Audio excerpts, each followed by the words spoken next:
Police কনস্টেবলের চাকরি পাওয়ার প্রথম শর্ত কি জানেন? প্রথম শর্ত হলো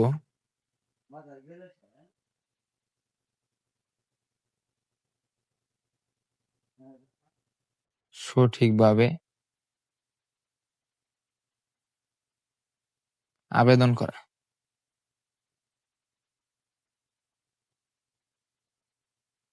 যদি আপনার আবেদন সঠিক না হয় তাহলে আপনি প্রাথমিক বাছাই বাদ পড়ে যাবেন।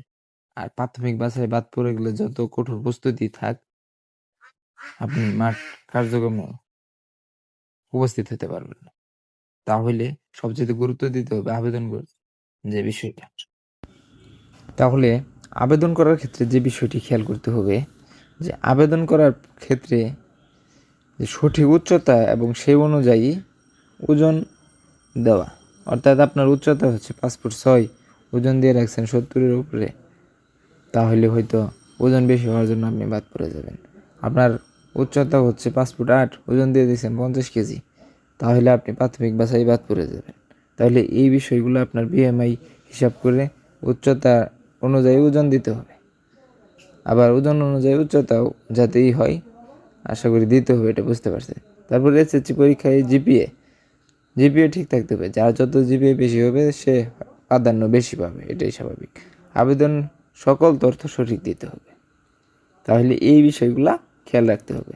এখন কার কেমন উচ্চতা, কত ফুট থাকলে কত উচ্চতা দিতে হবে, সেই রকম আমি একটা চার্ট দিয়ে দিচ্ছি, চেয়ারের মাঝে আপনি অনুমান করে উচ্চতাটা দিবেন সুন্দর করে।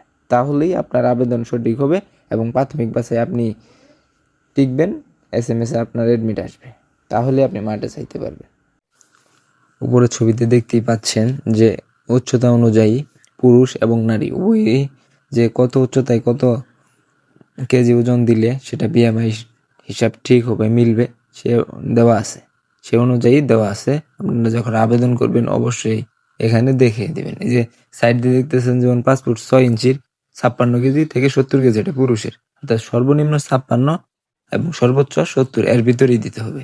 এর কম বা বেশি দিলে আপনি মানে গ্রহণযোগ্য হবে না। নারীদের ক্ষেত্রে একই অবস্থা, যে 5 ফুট 2 ইঞ্চিতে 46 থেকে 59 কেজি এর ভিতরে থাকতে হবে। এর কম হইলেও হবে না, বেশি হইলেও হবে না। আজকের ভিডিও এই পর্যন্তই। যারা আমার ভিডিওগুলো দেখেন অবশ্যই সাবস্ক্রাইব করে দিবেন এবং লাইক, কমেন্ট, শেয়ার করবেন। ধন্যবাদ।